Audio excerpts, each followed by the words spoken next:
Yeknabagi MAKHUT TAGI India AMASUNG MANIPUR Kannaba Hotnabada Indira Gandhi AMASUNG Sardar Vallabhbhai Patel Gumba Luchingbasing Mathou Tai HAINA CWC member GAIKHANGAM PHONGDORAKLI Indiana ning tamba fanglaba matung Laibak asibu awangba thakta pukhatnaba lambi yatlamba Sardar Vallabhbhai Patel gi chamaga nifumapan suba mapok kumon amasung Laibak asigi ahanba nupi Prime Minister Indira Gandhi na laikhidaba Nimfu Suba Kumon Gamari Lenana, Manipur Pradesh Congress Committee MPCC na Sinduna, Imphal Congress Bhavanda Pangthokpa National Unity Day gi Thoramda, Wafam Asi Phongdokhibani. Thoramadu gi Saruk Amo Oina, CWC member, Gaikhangam Amadi, Kundrakpam ACG MLA, Thokchom Lokeshwar Yauna, Party ACG Luchingba Kiana, Saruk Yaduna, Hanagi Prime Minister Indira Gandhi Amasung, Sardar Vallabhbhai Patel gi photo da Haikat Laikat Tamduna, Kaikumnabu Utke. Thoramadu CWC member, Gaikhangam na Makata na Hai, Laibak Asigi Ahanba Nupi Prime Minister Indira Gandhi na Pokpadagi Siba Fauba Laibak Asigi Amadi,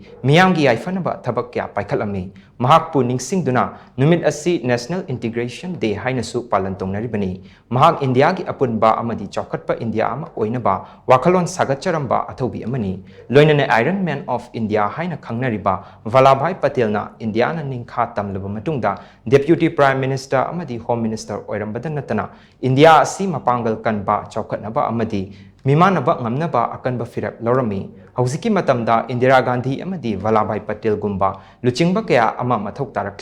India Amadi Manipur Asi Yeknaba Kaya na Koisenduna, Namthanaba Hotnaribasing Asi Tengnanaba, Makhoi Gumba Luchingba Yamna Mathou Tai Haiki. Indiana, now independent Pangamatunda Mana, Deputy Prime Minister Amadi, Home Minister in India, Mapangam Kanba. Adum Iman Bagamba, the Masakti Beleva, or never hidden. Low he decision, Yamna Kalabs, Yam, some strong decision, Gam, Laudana, India, Unity, say, India, Union Sipung Pava, India, in same Kibadumba, low he Badu, Todan, in the palm, Kane. Buzikan Sida, Ma Indiraji Gumba, Aduga, Sardar Vallabhbhai Patel Gumba, Tona Leba, Achumbada, Mating Tokna, Leba, the Makta, Itawa, Kalos, Kachige. Haidana Katopagam leaders say, I could Mathou Tai, Manipur, India say, Mase, Yeknabadagi Queshala Dona, Tari Kamatodana, Tokata, Zige Haina, Singari Mayam,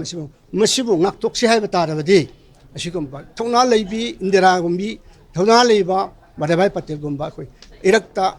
Sumba, leadership, change, Mathou Tai, Hypoxians, Pigeoning.